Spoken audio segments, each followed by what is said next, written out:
All right.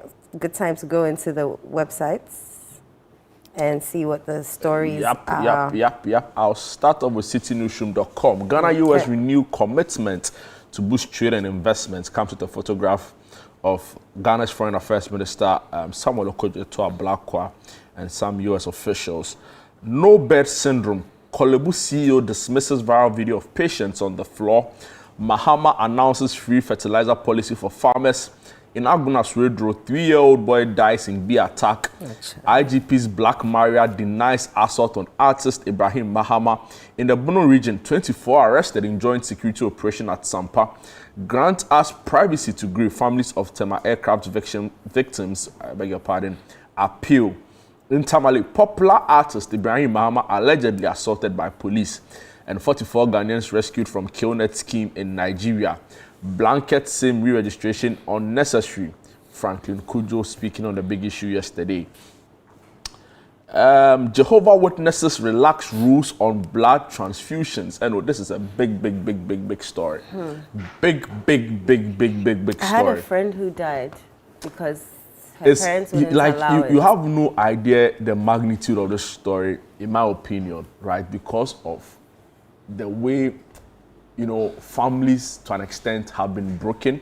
A popular Nigerian social media user shared his experience about how his medical doctor brother, in the family of Jehovah Witnesses grew up. They didn't perform, he used to perform, conduct blood transfusions for people. His father was so upset. That single decision divided the whole family.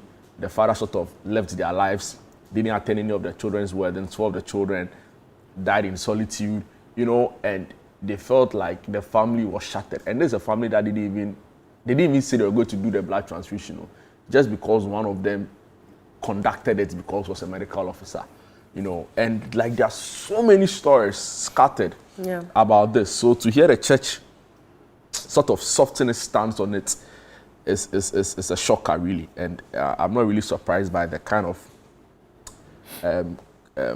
public interest it's generated. I'll bring you a step of that story later on.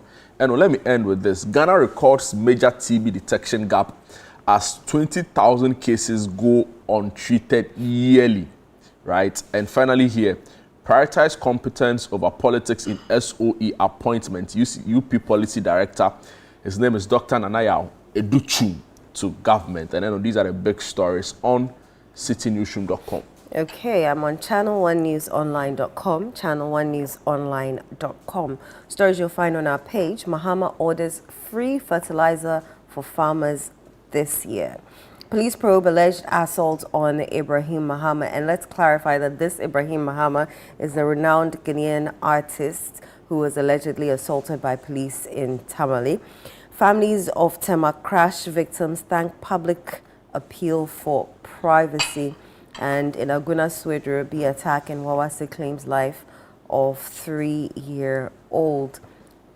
Other stories you'll find: Swesco at 67.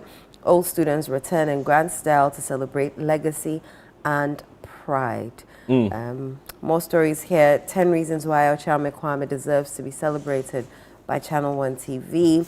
Miles, Memories and Magic, My Heritage Caravan 2026 Journey. And 63-year-old woman appeals for 69K Ghana cedis for severe osteoarthritis surgery. And let me take you to the newscenter.com. Mahama supports new SIM card re-registration exercise, story by Kojo Emmanuel.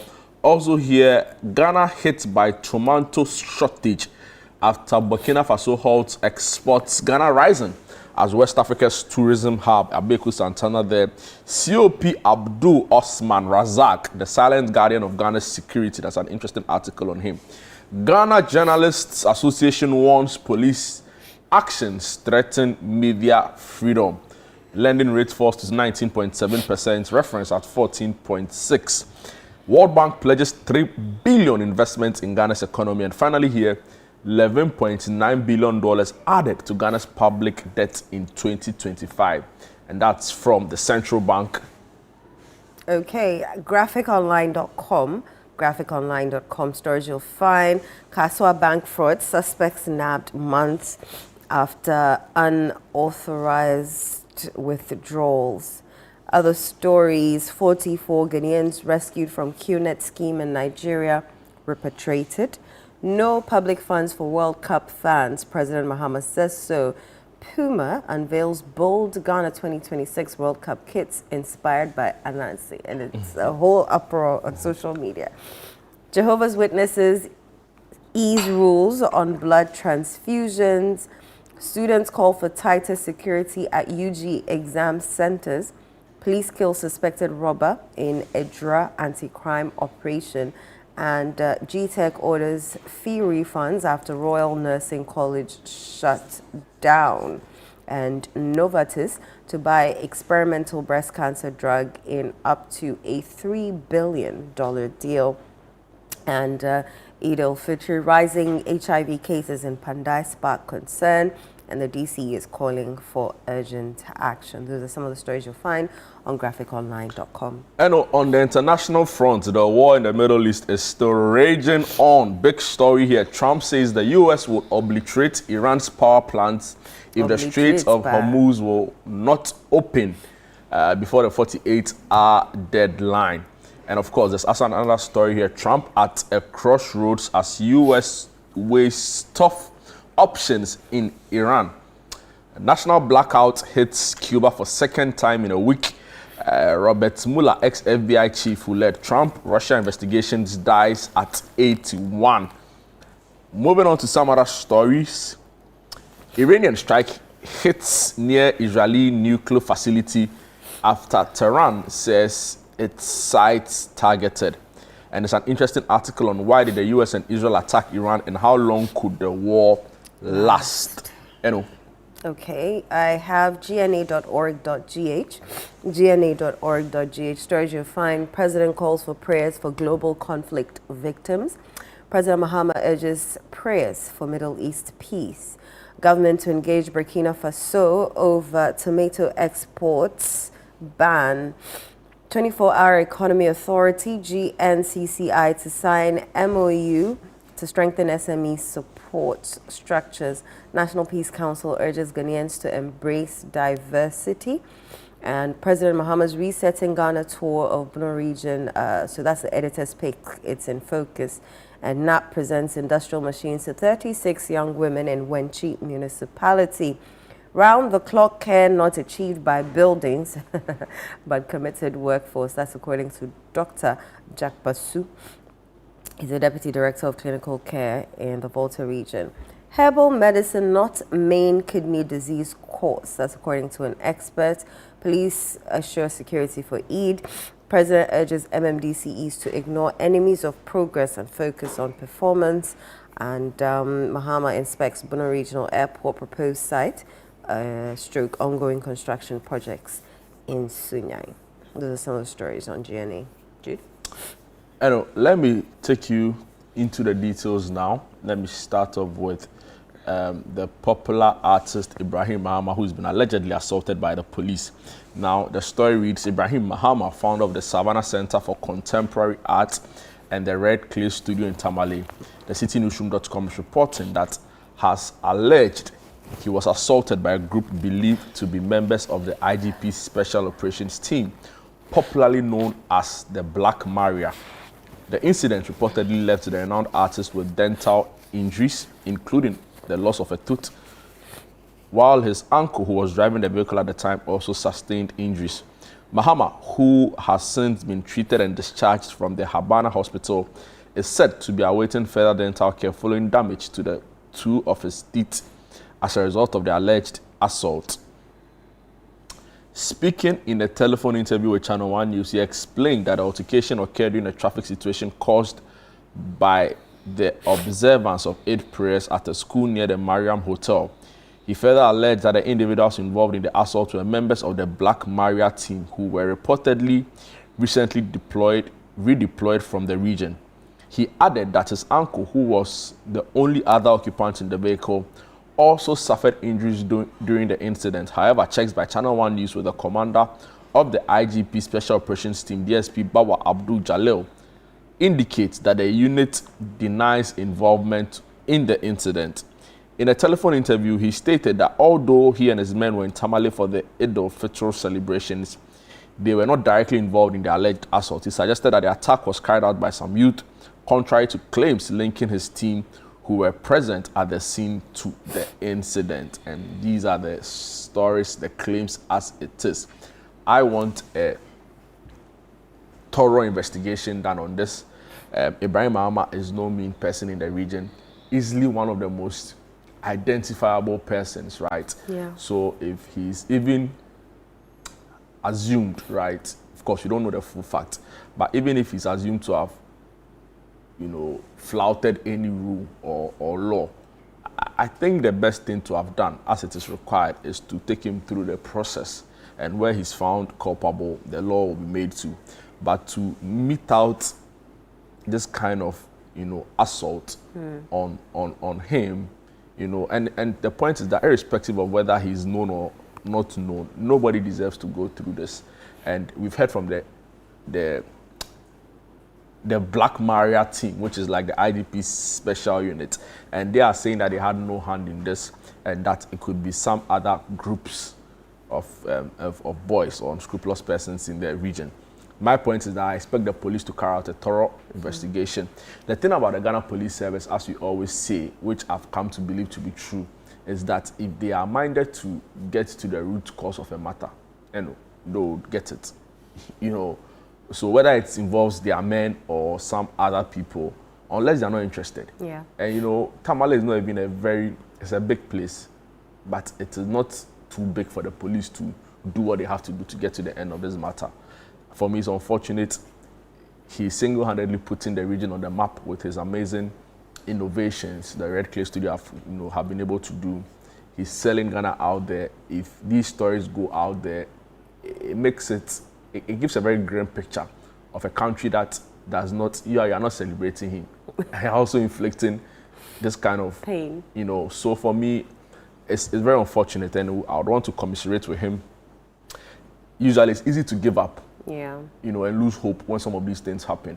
But I want to urge him on, right, and say that this is not the best of us, right? And this is not reflective of who we are as a people. Of course, there are a few unscrupulous persons who, through selfish means, will want to be doing some of these things. And we want to urge him to be very calm, even as we trust law enforcement to get to the root cause of this matter. But I really plead that the police, number one, come out to clear their name, and the only way they can do that is through a credible investigation. And finally, number two, I expect an independent probe into this matter. The police can't be a referee in their own court. Yeah. It makes no sense whatsoever. Somebody has accused them, are saying, you yourselves to investigate the matter. It doesn't work that way. So I expect an independent, they'll say, oh, there's PIPs and all of those things. Fair enough, they can do their internal stuff. But I expect some independent, body to look into this matter, right? And let's nip it in the bud, right? So it doesn't affect our reputation, because of also who the person involved is, Yeah, I think you said it all. I have a story here that I saw this morning when I picked up my phone. Be attack in Wawase, and I'm reading this from ChannelOneNewsOnline.com. A bit of the story. A bee attack at Wawase in Aguna Swedro of the Central Region has claimed the life of a 3-year-old boy and left several others injured. The incident, according to the Aguna West Directorate of the National Disaster Management Organization, occurred around 5 p.m. on Friday, March 20, when a swarm of bees invaded the community. 10 people were affected in the attack, resulting in the death of the child, identified as Christopher Amponsa. The other victims sustained varying degrees of injuries and are receiving treatment. Personnel from NADMO and the Ghana National Fire Service responded swiftly to bring the situation under control. The Municipal NADMO Director, ACDO Charles K. Agbavito, visited the scene on Saturday to assess the situation and commiserate with the bereaved family. This marks the second fatal bee attack in the Central Region within a week. An earlier incident in Winneba on Tuesday led to the death of a female student of a private senior high school. Wow. And we're commiserating with a family. To lose a 3-year-old child, to lose any child, as a matter of fact, it's not easy. It's the picture for me. It's giving me goosebumps. Anyway, so we commiserate with the family. We wish them well. It can't be easy. I don't know why all of a sudden we're having lots of bees. You can't even do away with bees either, because they're part of life. But we wish them well and hope that this will not happen again. Yeah. I know. I want to bring you this international story because of its wide, or far-reaching public interest, right? So Jehovah's Witnesses relax rules on blood transfusions. Now, citynewsroom.com is reporting that Jehovah's Witnesses have updated its policy on blood transfusions to allow members to have their own blood removed, stored, and given back in medical procedures. While the change will enable members to have the transfusions of their own blood in planned surgeries, for example, they continue to be prohibited from receiving the blood of others. Get Rich Locke, part of the group's leadership, announced the move, saying each Christian must decide for himself how his blood will be used in medical and surgical care. Jehovah's Witnesses is a Christian-based religious movement, probably best known for its door-to-door evangelism. It claims 144,000 active members in the UK and 9 million worldwide. The group has historically ruled that members cannot accept blood transfusions, as according to the group's website, both the Old and New Testament command us to abstain from blood. The story goes on to say, our core belief regarding the sanctity of blood remains unchanged, a spokesperson for the group said. Some former members have criticized the move, saying it doesn't go far enough. Mitch Mellon told the LA Times if one of Jehovah's Witnesses faces a medical emergency with significant blood loss, or if a child requires multiple transfusions to treat certain types of cancers, this policy change does not grant them complete freedom of conscience to accept potentially life-saving interventions involving donated blood. In December last year, an Edinburgh court ruled doctors would be able to give blood transfusion to a teenage Jehovah's Witness if she needed one following an operation. The 14-year-old girl told medics she did not consent to a transfusion because of her religious beliefs, but lawyers for a Scottish health board sought an order to allow the procedure to go ahead if the girl's life was at risk. The order was granted as Judge Lady Tate said that she was satisfied it was in the child's best interest, giving appropriate weight to her views. And appropriate weight to her views in quotes. So clearly, it's also another issue of faith, another issue of religion, organized religion in that matter, and also another issue on, personal beliefs, right? And I think the story on the 14-year-old girl in Scotland, best summarizes this. So according to the story I just read, she needed to do an operation, a surgery for that matter, but did not consent to religious beliefs. Now the health board of the hospital board, sends the matter to court saying that her life was at risk, and the court ordered that, having listened to the 14-year-old teenager who did not consent to blood transfusion, it was in the interest of her and the hospital to have it done for her. The other side of it is that people are saying that it is also not far-reaching enough, because per the new directive, it is only your stored blood, as in the person or the witness's stored blood in the hospital, that can be used, right? But they are calling for, or critics to this particular position by the church feel like, once it's a life and death situation, right, you should be able to have a blood transfusion done for you. But let's not limit it to just the Jehovah's Witnesses, right? It's in different other denominations and faiths, we see it also play out. In fact, one of the reasons why the Pentecost Church will break away from the Apostolic Church was on issues around divine healing, right? So we know that these things happen. Is it God who heals? Is it the medicine that heals? Is it God through the medicine that is healing us? So many different faiths have different doctrinal positions on this. I want to just see how this will play out here in Ghana, where the blood and criminal. I was about to say, I don't know whether they're going to build their own blood bank. So then when you go and donate your blood, then your name will be put on it. Because here in our part of the world, people are not donating enough blood. The point is that how long can you even store your own blood? Oh, under the right circumstances. To be used for an emergency on you. If there's no doom so for the context of Ghana and a lot more African countries, it is practically impossible from where we sit. Charlie Kolebu, 2 days ago, people were lying on the floor. The minister went there, team. So I don't even know their storage capacity for blood. I think guys, that's a very good job because I've been there before. But I can't say same for Kolebu. So in a lot of ways, even though the rules have been relaxed, which is a big step to begin with anyway, because in the past, the mere mention of it alone sent shockwaves through the community. I told you about a story of how a medical doctor, he didn't go and get a transfusion, but he performed it on others, was ostracized, right? So you can imagine how deep it runs. A friend of mine passed away because the parents wouldn't allow her to get, blood or the transfusion. But did your friend want to have the transfusion? Yes, she did. Like when she realized that, Charlie, that's the only thing that will save her, she wanted it, but her parents said no. And so she passed away.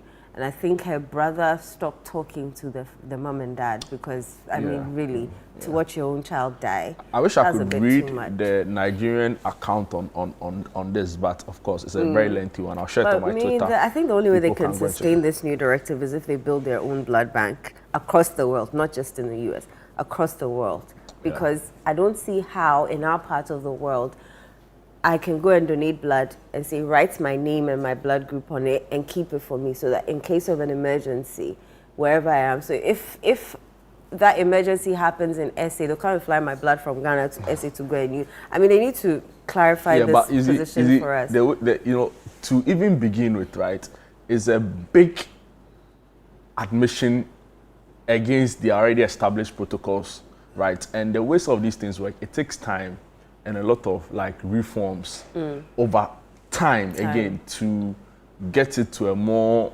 the critics will still say nothing really has changed, if you look at it on face value. On face value, but you also have to appreciate that they've really relaxed what the status quo used to be. So it's a faith issue. Usually faith, you can't really debate it. You can't have an opinion on what someone believes in. Because to each his own, everybody and their way. Anyway, so we'll be following the story keenly and we'll see, listening to the arguments for and against it as it develops on this particular matter.